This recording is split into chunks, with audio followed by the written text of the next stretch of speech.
Myself, Dr. Ajay Kumar, Assistant Professor, Galgotia University. We will discuss the topic History Accounts of the DNA Discovery. The objective of this topic, History Accounts of DNA Discovery, is to explain the sequence of the events leading up to the discovery of the structure of the DNA.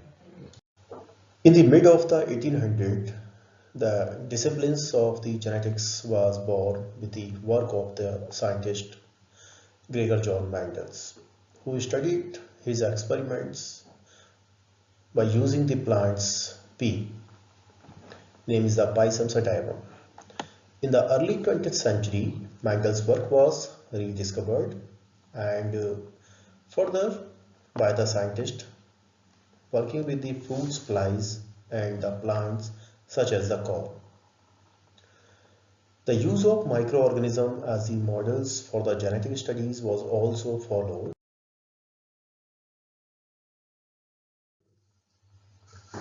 The microorganisms, especially the bacteria, was the ideal models for these experiments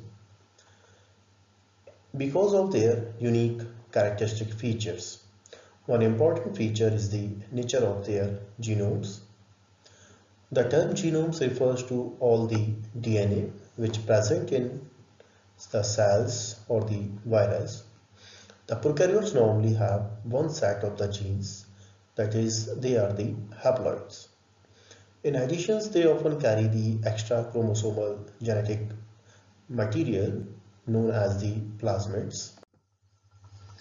The eukaryotic organisms, including the eukaryotic microorganisms such as the fungi, usually have two sets of the genes and called the diploids, and they rarely have the plasmids.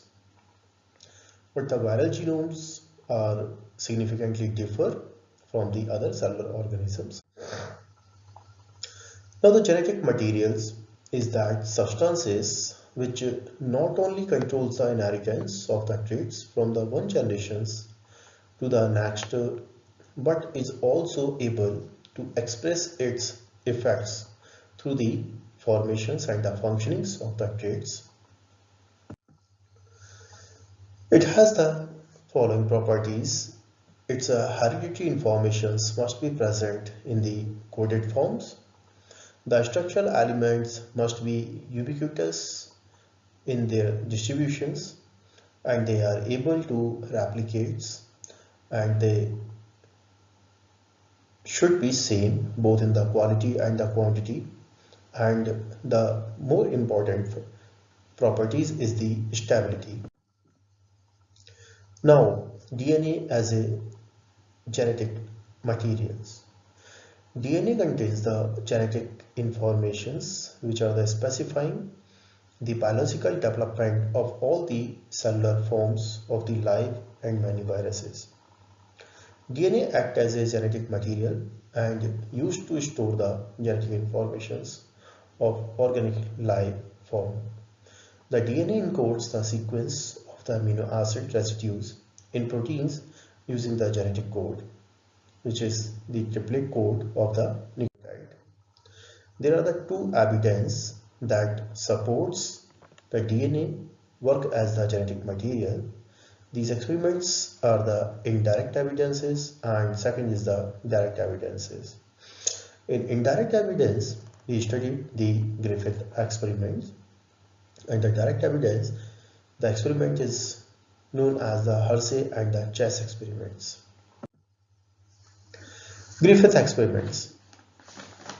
The early work of the Fred Griffith in 1928 on the transfer of the virulence in the pathogen Streptococcus pneumoniae, commonly called the pneumococcus, set the stage for the research and showing that the DNA is a genetic material. He studied the two different types of the bacteria. One is a smooth and second one is the rough. These bacteria cause the disease, which is generally known as the lung disease and well known as pneumonia. The Griffith, who used the two different strains, one is the type 1 smooth strains and second one is the type 2 rough strains.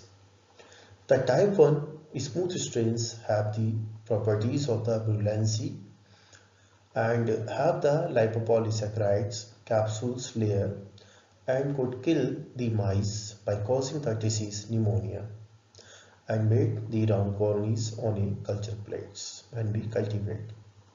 Whereas the another strains, that is type 2 strains, is rough strains, which was the avirulents or the non-virulent and lacked the lipopolysaccharide capsules and grow in the rough shaped colonies on the culture plates when we cultivate.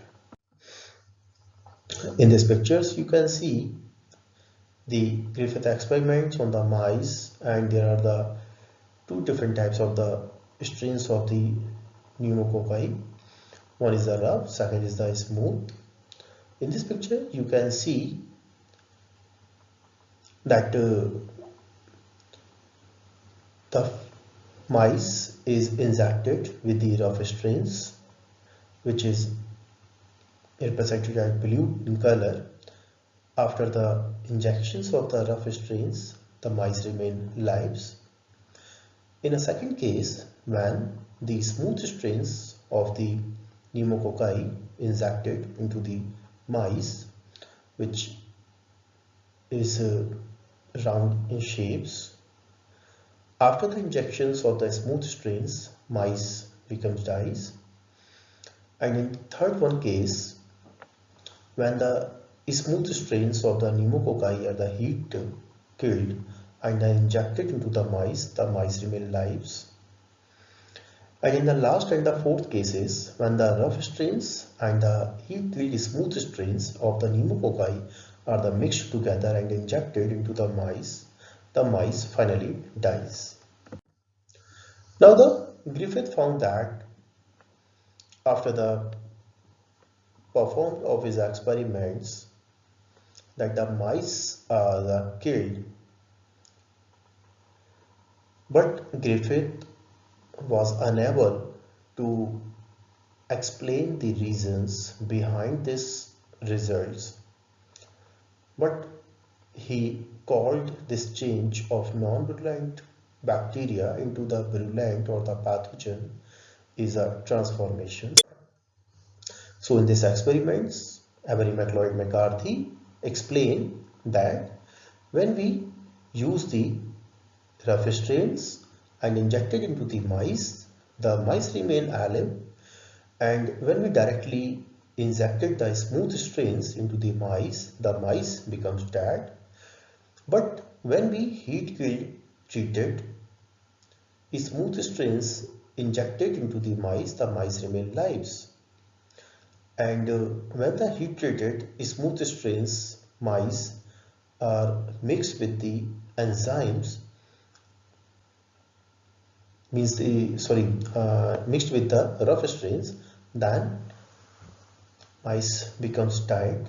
And when the heat treated smooth strains and the rough strains bacteria are the mixed with the enzyme DNAs, then the mice remain lives.